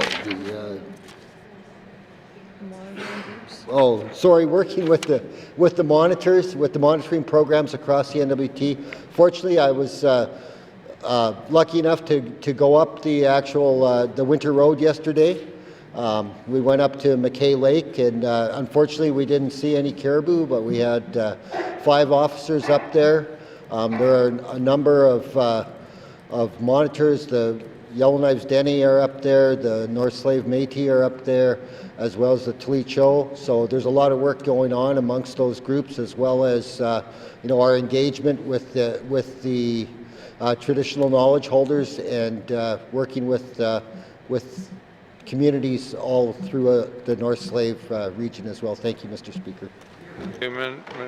Minister of Environment, Climate Change. Oral questions. Member from Range Lake. Thank you, Mr. Speaker. Mr. Speaker, since the Northwest Territories nominee program has opened its doors to new applicants as well, my office has been flooded with frustrated and worried people about their fate in the program. I am hearing through various sources that there may be options to restore our numbers back to 300. Can the minister clarify some of the information that's been going around this space, and let us know where her negotiations with the federal government are at? Thank you. Member from Range Lake, Minister of Environment, Education, Culture, and Employment. Thank you very much, Mr. Speaker. Mr. Speaker, through my conversations with the federal government, the federal minister did offer to the Northwest Territories an opportunity to potentially increase our allotment for the Northwest Territories nominee program. And the conversation there revolves around the Northwest Territories welcoming asylum seekers to the territory. Thank you. Minister of Education, Culture, and Employment. Member from Range Lake. Thank you, Mr. Speaker. Well, Mr. Speaker, that is interesting news. Mr. Speaker, I believe the Northwest Territories has already welcomed around 80 asylum seekers and refugees to the Northwest Territories. Seems like something we can do. Is the minister going to be taking the federal minister up on his offer and get our quota back? Thank you. Member from Range Lake. Minister of Education, Culture, and Employment. Thank you very much, Mr. Speaker. So, Mr. Speaker, I have asked for further details from the federal minister to better understand exactly who he would be speaking about, and then also the potential demands on our system, for example, our healthcare system, and then in addition have wanted to better understand what support services the federal government would be open to offering the Northwest Territories. Thank you. Minister of Education, Culture, and Employment. So final supplementary. Member from Range Lake. Thank you, Mr. Speaker. Well, the clock is ticking on the federal government. I don't think we have much long left with them. And certainly many people who are asylum seekers are able to work in the Northwest Territories as well. This seems like it could be 2 birds with 1 stone, and certainly the North is welcoming to people. And this would help solve a lot of problems. We have precious little time to get it done. When will the minister have an answer for the House on this issue? Thank you. Member from Range Lake. Minister of Education, Culture, and Employment. Thank you very much, Mr. Speaker. So I have asked for those further clarifying details from the federal government myself, and then have also had a sit-down meeting with MP MacLeod to also indicate the additional information that I'm looking for, and he agreed to take that back to to the federal minister as well. So we're both working together to try and flush out this information. Thank you. Minister of Education, Culture, and Employment. Oral questions. Member from Yellowknife Centre. Thank you, Mr. Speaker. I would like to pick up where some of the questions were left off with respect to the Minister of Finance and the Indigenous Employment Program. And one of the things she'd mentioned how Indigenous Canadian summer students would be able to qualify. So I'm curious, would they qualify above local P2s? Thank you. Thank you. Member from Yellowknife Centre. Minister of Infrastructure. Thank you, Mr. Speaker. Mr. Speaker, under the summer student program, you do need to be ordinarily resident, so that right now, persons who, as a P2, would be born in the Northwest Territories, if they are not an ordinarily resident, then they would not. If they are a P2 because they have lived more than half their life and might be perhaps a student in that respect, and if they are now still ordinarily resident, then they would qualify, Mr. Speaker. If under the Indigenous Employment Policy, you would have, of course, again, it's related to persons who are Indigenous to the Northwest Territories or Indigenous Canadians, but again, would also still have to be ordinarily resident in the Northwest Territories. So again, it depends, I guess, what kind of P2 you might have under the current policy, but in any case, the individuals applying to the student program do all have to be ordinarily resident. Thank you, Mr. Speaker. Thank you, Minister of Finance, not Infrastructure, same person, but I apologize. Back to oral questions. Member from Yonge Centre. Thank you, Mr. Speaker. Mr. Speaker, on the similar note, Mr. Speaker, in the committee just recently, the minister had said the policy of the affirmative action policy, to be clear, was known to be unconstitutional. No, I'm not asking her opinion. I'm asking for her facts. So what facts does she have in a legal opinion that state this, and would she be willing to share this secret knowledge to members? Thank you. Yonge Centre, Minister of Finance. Thank you, Mr. Speaker. Mr. Speaker, I know that there have been discussions in public and with myself and perhaps with other members and perhaps with other members or representatives from the Department of Finance with respect to concerns around Section 6 of the Charter, which relates to the mobility rights of Canadians to be able to move between jurisdictions. It's obviously a hot topic right now as we are facing challenges with tariffs and a response to tariffs that includes removing mobility or encouraging mobility across jurisdictions. With respect to legal opinions, Mr. Speaker, it should, I think, be fairly well known by most people that legal opinions are not the kind of document that get readily shared by anyone who is in possession of one, and I won't be doing that today. Thank you. Thank you, Minister of Finance. Final supplementary. Member from Yonge Centre. Mr. Speaker, only for a sentence at most, really. Bill 21 in Quebec is used to protect them from their philosophical position. I don't necessarily agree with it, and I want to make that clear. But that said, that is a state which is protecting their objectives, culture, rights, whatever. I'll let them defend it, not me. That said, the Affirmative Action Program was a way of recognizing the value that P2s provide, including other areas of women and persons with disabilities. Mr. Speaker, how unconstitutional is it so bad that people don't even have a legal opinion but yet flog it and say, well, it doesn't meet the rights? Like, in other words, why can't we just do it until we're challenged? Thank you. Member from Yonge Centre, Minister of Finance.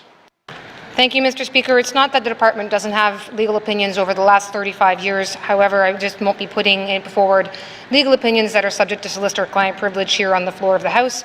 Mr. Speaker is certainly happy to sit down and engage further about the various risks that go into determining policy. I'm not going to speak to what Quebec may or may not do. And there is a significant difference in the application of, if where this was going was some suggestion around, what kind of risk mitigation strategies one might go into when you are concerned about having an unconstitutional policy.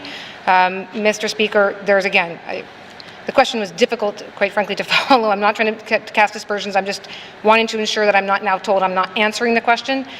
We have legal opinions. Mobility rights are a live issue. It was quite clear, based on the language within the former affirmative action policy, that it would more likely than not be across the line of being against the Charter of Rights and Freedoms, Mr. Speaker. And I think I'll leave it there. And there's 11 minutes on the clock. I'm happy to take more questions. Thank you. Member from our Minister of Finance. Oral questions. Member from Yonge North. Thank you, Mr. Speaker. I have questions for the Minister of Health and Social Services. I wanted to ask the Minister about the policies of the GNWT-run Day Shelter and Sobering Centre here in Yellowknife, around how and when they might restrict access to prevent individuals from using those spaces for reasons other than immediate safety threats. And I just wanted to especially note that the Day Shelter is the only co-ed space available in Yellowknife for social connection and community support. Can the Minister confirm, do the Day Shelter and Sobering Centre have policies to refuse access to anyone who may regularly seek shelter somewhere else, such as the Women's Shelter or the Salvation Army? Thank you, Mr. Speaker. Thank you, Member from Yonge North, Minister of Health and Social Services. Thank you, Mr. Speaker. Mr. Speaker, as the Minister of Health and Social Services that does oversee this temporary day shelter, they do have policies. However, I don't have those policies in front of me to be able to go through them and respond to that question. Thank you, Mr. Speaker. A member from Minister of Health and Social Services. Member from Yellowknife North. Okay. Can the minister confirm whether the sobering centre restricts access to intoxicated individuals if they already have a room allocated to them, for example, at the Women's Centre or the Salvation Army? Thank you, Mr. Speaker. North, Minister of Health and Social Services. Speaker, I don't have that level of detail. I do know that they have their processes, and if they're an intoxicated individual, whether they know they have a room somewhere else, I don't know how they work with the shelters within the network of Yellowknife. Thank you, Mr. Speaker. Thank you, Minister of Health and Social Services. Final supplementary. Member from Yellowknife North. Thank you, Mr. Speaker. Well, I do look forward to following up with the minister to pursue this further, but my final question is just that, given that the Women's Centre has a policy now stating it can't safely support intoxicated individuals during the daytime, even if they rent a room within that space, if these folks are being turned away at the sobering centre and they can't go back to their room at the Women's Centre, is the minister aware of anywhere else those folks can go if they're intoxicated to safely get off the street? Thank you, Mr. Speaker. From Yellowknife North, Minister of Health and Social Services. Thank you, Mr. Speaker. Mr. Speaker, the Health and Social Services does operate the sobering day shelter, which acts as an emergency shelter at night. However, there is many other facilities in Yellowknife that are NGOs that run their facilities. Those things that I don't have, as most of the shelters do not fall under just the shelter, the sobering centre. Thank you. Thank you, Minister of Health and Social Services. Oral questions. Member from Range Lake. Thank you, Mr. Speaker. Mr. Speaker, earlier this sitting, I had asked questions about physician staffing in the Northwest Territories. We learned that 9 physicians have left since fiscal year 23-24, and now we're hearing that 64% of physicians in the Northwest Territories are planning on leaving. This is a crisis, to put it mildly, Mr. Speaker. Mr. Speaker, what is the minister's plan to reverse this trend and bring either new physicians here or bring new physicians to the Northwest Territories and keep the ones we currently have? Thank you. Member from Range Lake, Minister of Health and Social Services. Thank you, Mr. Speaker. Mr. Speaker, the NTHSSA and the department, they work closely together, and they work with their partners with the Medical Association on, and I'll highlight an article today that the Medical Association is doing a lot of things that they feel that they can try to, work with their staff. However, turnover in physicians throughout the Northwest Territories historically, it has happened, but this again, and I highlight, this is not something that is isolated to the Northwest Territories. This is something that my colleagues, health ministers and jurisdictions across Canada are struggling with. There is some work being done at the national level to identify, as I recently was at the FPT and we had this discussion on data, so we actually know what the vacancy rates are in physicians, in primary care physicians and family physicians, in specialty areas, nurse practitioners, registered nurses, all of the fields that we are currently seeing that we have vacancies in. And Mr. Speaker, one of the things that they've identified through gathering that data is the amount of positions amount of spaces in schools that are producing, that our college students and going into. The graduates of all of those programs across Canada are not even enough to fill those gaps with the numbers of people that averagely retire every year. So there is a national plan on looking at how can we open up more seats across Canada, how can we use that data to improve, providing more training more health professionals across Canada, because that's the area that we're struggling right now across Canada. And thank you, Mr. Speaker. Mr. Health and Social Services, member from Range Lake. Thank you, Mr. Speaker. Mr. Speaker, that's a great assessment of the problem, but we're looking for solutions. And the minister mentioned the work the association is doing, but what's the work that the department is doing for recruitment and retention of physicians? She mentioned university spots. There's too few. Are we funding new university spots? Are we expanding the residency program? There's a ton of things we do that are actually very helpful that we've heard from physicians are useful. Are we going to expand those programs? Like when are solutions going to come forward? We all know the problems. They're loud and clear in our ridings. They're loud and clear in our hospitals and clinics. So what are the solutions the minister's bringing to the table? Thank you. From Range Lake, Minister of Health and Social Services. Thank you, Mr. Speaker. Mr. Speaker, one of the solutions that we are doing is we are actually doing the health sustainability system review. We need to find out what our core systems are and the dollars that we are getting in that, and if there's changes to our system that are going to support our core programs to make them more robust and to be able to do the things that we need to do to attract more physicians or healthcare workers within the system, we need to get that work done. That is the big part of the work that needs to get done, because we have a system that is constantly, moving. It's a 365-day system that never stops within health. And the other work that we're doing is we're now looking at models of care in the small communities, and so that way we're looking at primary care reform. We're looking at ways that other healthcare professionals can do and work at the scope of their profession, and that takes the burden off the physicians to do the things that they do. We've heard from physicians what their thoughts are in primary care reform. We're working with them. The PA is working with them to continue this work. Thank you, Mr. Speaker. Minister of Health and Social Services. Final supplementary, member from Range Lake. Thank you, Mr. Speaker. Mr. Speaker, in 23-24, we lost a family physician, an obstetrician, a pediatrician. These are frontline physicians that provide primary care services that families need and Northerners need. I get the public administrator is busy doing this work. We haven't seen that plan. So I'm going to turn again to this. What's the public administrator's role in this? And when are we allowed to find out about it? Thank you, Mr. Speaker. Here, here. Okay, member from Range Lake, Minister of Health and Social Services. Thank you, Mr. Speaker. Mr. Speaker, as I've mentioned before, we will be having offering a briefing to Standing Committee within the early first quarter of the next fiscal year. Thank you, Mr. Speaker. For Health and Social Services. Oral questions. Oral questions, member from Yonge Centre. Thank you, Mr. Speaker. Mr. Speaker, back, I believe in June of last year, during oral question 253 brackets -1, my question, I was asking about the future of Rock Hill. And the minister in a response said that they had an agreement with the NWT Disabilities Council, and that's in Hansard, Mr. Speaker.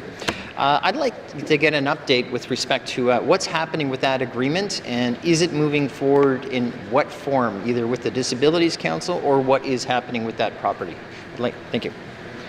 Center. Minister of Health and Social, Minister of Housing, or responsible for housing NWT. Mr. Speaker, in February I shared a highly confidential letter with MLAs that indicated the progress with the Rock Hill properties. Thank you, Mr. Speaker. Responsible for housing NWT. Member from Yonge Centre. Well, Mr. Speaker, there must be some future with respect to what's happening with both. The minister can speak to that, and it's her letter, so it's not confidential. If she speaks about it, it's confidential if I speak to it. So that said, can she enlighten the House as to the direction of this relationship, A, with Rock Hill, and B, with the NWT Disabilities Council? Which way or where is it going? Thank you. Thank you, member from Yonge Centre. Minister responsible for housing NWT. Thank you, Mr. Speaker. The most important thing we're doing with Rock Hill Properties is we're working in collaboration. We want NWT Disability Council to succeed, but we also want Housing NWT to succeed. We have a prime piece of property in downtown Yellowknife. We have potential projects on the go, and we want this to succeed. But we have to work in collaboration. We have to work together. Success is really important, especially with Yellowknife. I mean, we have many families on the wait list that are looking for Yellowknife housing. So it's important we work in collaboration, and that's what we're doing, Mr. Speaker. Responsible Housing NWT. Final supplementary, member from Yellowknife Centre.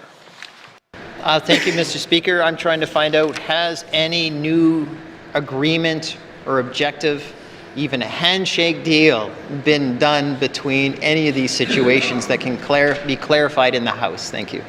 Thank you, member from Yellowknife Centre. Minister responsible for Housing NWT. Thank you, Mr. Speaker.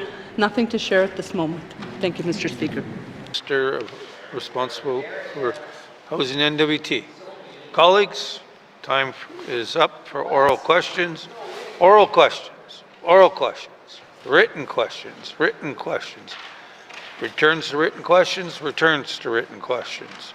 Replies to the Commissioner's address. Replies to Commissioner's address. Petitions. Petitions. Tabling of documents. Member from Frame Lake. Thank you, Mr. Speaker. Mr. Speaker, I wish to table the following documents. First is towards a basic income guarantee in the Northwest Territories, prepared by Planet North for Alternatives North. And the second is towards a basic income guarantee in the Northwest Territories, a proposal to invest in people for the common good, summary for policymakers. Thank you, Mr. Speaker.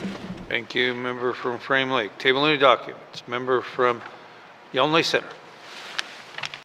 Thank you, Mr. Speaker. As I mentioned in my my oral questions, I think you even mentioned in my member statement, I have a draft joint working group, terms of reference, and again, I can't stress enough, it's a draft to start a conversation off. Thank you. Member from Yellowknife Centre. Tabling of documents. Tabling of documents. Notices of motion. Notices of motion. Member from Yellowknife Centre. Thank you, Mr. Speaker. I give notice that on Thursday, March 13th, 2025, I will move the following motion. Now, therefore, I move, seconded by the member for Range Lake, that this Legislative Assembly calls upon the Government of the Northwest Territories to immediately halt any further advancement and implementation of the new Indigenous Employment Policy, also known as the IEP, and return to using the Affirmative Action Policy without delay as the primary hiring guidelines for the Government of the Northwest Territories, and further, that the Minister of Finance engage with the Standing Committee on Government Operations prior to any further changes in the Government of the Northwest Territories hiring policy to discuss and seek guidance that can improve the Affirmative Action Policy, which ultimately strengthens the Government of the Northwest Territories hiring practices with the intent that supports Northern Indigenous, long-term Northerners, women, persons with disabilities, as well as other marginalized communities. And furthermore, that the Government of the Northwest Territories provide a response to this motion within 120 days. Thank you, Mr. Speaker. Member from Yellowknife Centre. Notice of motions. Member from Yellowknife North. Thank you, Mr. Speaker. Mr. Speaker, I give notice that on Thursday, March 13th, 2025, I will move the following motion. Now, therefore, I move, seconded by the member for Montfouille, that the Northwest Territories Legislative Assembly undertake a comprehensive review of healthcare management practices, bargaining structures, and labor policies in consultation with nurses, labor unions, independent professional associations, frontline healthcare workers, and other key stakeholders to identify and recommend measures that, 1, reinforce workplace protections for nurses and healthcare workers, including improved work-life balance initiatives, competitive compensation and mental health supports. 2, address management practices that contribute to low workplace morale, fostering a supportive and collaborative working environment. 3, strengthen recruitment and retention strategies for nurses and healthcare staff through focused incentives and stable workforce planning. And 4, increase accountability in the administration of healthcare in the Northwest Territories to ensure that policies reflect the realities of frontline work and lead to real improvements in working conditions in all healthcare settings, including hospitals, health centres, and health cabins. And further, that the Legislative Assembly engage thoroughly with labour unions, professional associations, health agencies, and Indigenous governments to ensure that these measures accurately reflect the needs of healthcare workers in the Northwest Territories. And furthermore, that the comprehensive review of healthcare management practices, bargaining structures, and labor policies be referred to the Standing Committee on Social Development for further study. Thank you, Mr. Speaker. Yellowknife North. Notice of motions. Member from Yellowknife Centre. Thank you, Mr. Speaker. Mr. Speaker, I give notice that on Thursday, March 13th, 2025, I'll move the following motion. Now, therefore, I move, seconded by the Honourable Member for Cam Lake, that Sheldon Toner of Yellowknife, Northwest Territories, and Jay Sengupta of Hamilton, Ontario, be recommended to the Commissioner of the Northwest Territories for reappointment as members of the Human Rights Adjudication Panel, effective April 1, 2025, for the term of 4 years. And Mr. Speaker, at the appropriate time, I will be seeking unanimous consent to deal with this specific motion later today. Thank you. Thank you. Member from Yellowknife Centre. Notice of motions. Member from Yellowknife North. Mr. Speaker, I give notice that on Thursday, March 13th, 2025, I will move the following motion. I move, seconded by the Honourable Member for Hay River North, that notwithstanding Rule 2.1, when the House adjourns on Thursday, March 13th, 2025, it shall be adjourned until Thursday, May 22nd, 2025, and further that any time prior to May 22nd, 2025, if the Speaker is satisfied, after consultation with the Executive Council and members of the Legislative Assembly, that the public interest requires that the House should meet at an earlier time during the adjournment, the Speaker may give notice, and thereupon the House shall meet at the time stated in such notice and shall transact its business as it has been duly adjourned to that time. Thank you, Mr. Speaker. Member from Yellowknife North. Notice of motions. Notice of motions. Motions. Motions. Member from Yellowknife North. Mr. Speaker, I seek unanimous consent to deal with the motion I gave notice earlier today with respect to the Human Rights Adjudication Panel. Thank you. Member from Yellowknife North. Member from Yellowknife North is seeking unanimous consent to deal with his motion for Human Rights Adjudication Panel. Yellowknife Centre. Seeing no nays, member from Yellowknife Centre.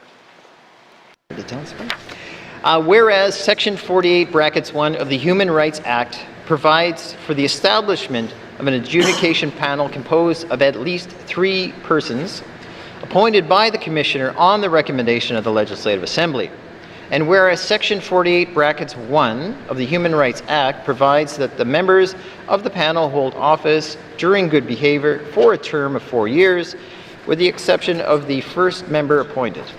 And whereas there are currently 2 appointments to the panel which expire March 31, 2025, and whereas the Board of Management is tasked with recommending individuals to the Legislative Assembly, and the Legislative Assembly is prepared to make a recommendation to the Commissioner, now therefore I move, seconded by the Honourable Member for Cam Lake, that Sheldon Toner of Yellowknife, Northwest Territories, and Jay Sengupta of Hamilton, Ontario, be recommended to the Commissioner of the Northwest Territories for reappointment as members of the Human Rights Adjudication Panel, effective April 1, 2025, for a term of 4 years. Thank you, Mr. Speaker.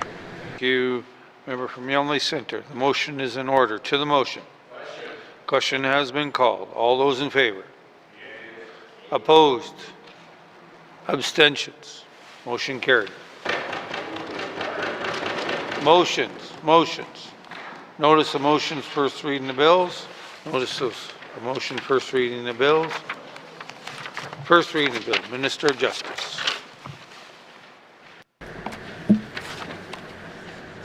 Mr. Speaker, I wish to present to the House Bill 22, Legislation Act, to be read for the first time. Thank you, Mr. Speaker. Thank you, Minister of Justice. Pursuant to Rule 8.2, brackets 3, Bill 22 is deemed to have first reading and is ready for second reading. First reading the bills, first reading the bills. Second reading the bills, second reading the bills. Consideration in Committee of the Whole of bills and other matters. Table document 275-20, brackets 1, with member from Toonaday-Willowdale in the chair.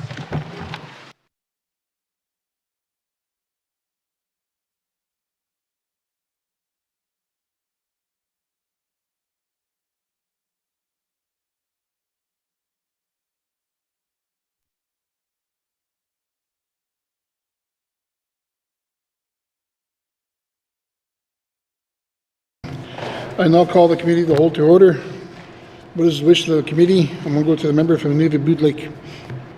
Thank you, Mr. Chair. Mr. Chair, I move the chair rise and report progress. Does the committee agree? Thank you.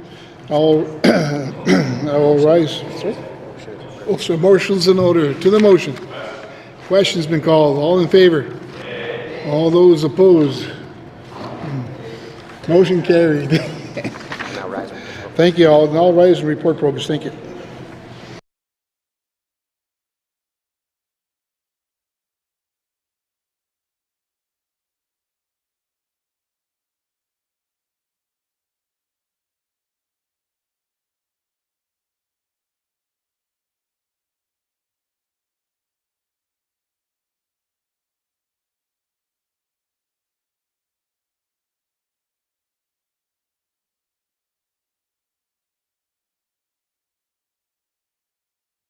Thank you.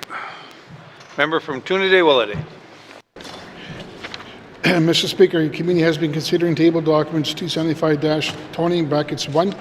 And Mr. Speaker, I move the report of the committee of the whole be concurred with. Thank you, Mr. Speaker. Thank you, member from Trinidad-Willity. Can I have a seconder for that motion, please? Member from Nunavut Twin Lakes. All those in favor? Aye. Opposed? Abstentions? Motion carried. Consideration reports of the committee of the whole, reports of the committee of the whole. Third reading of bill. Third reading of bill. Orders of the day, Mr. Clerk. Merci, Mr. Speaker. Orders of the day for Wednesday, March 12, 2025 at 1:30 p.m. Prayer or reflection, minister statements, member statements, returns to oral questions, recognition of visitors in the gallery, acknowledgements, oral questions, written questions, returns to written question 14-20 bracket 1, replies to the Commissioner's address, petitions, reports of committees on the review of bills, reports of standing and special committees, tabling of documents, notices of motion, motions, notices of motion for first reading of bills, first reading of bills, Bill 23, Bill 24, second reading of bills, Bill 22, consideration in committee of the whole of bills and other matters, table document 275-20 bracket 1, report of committee of the whole, third reading of bills, orders of the day. Merci, Mr. Speaker. Thank you, Mr. Clerk. This House stands adjourned till Wednesday, March 12, 2025 at 1:30 p.m.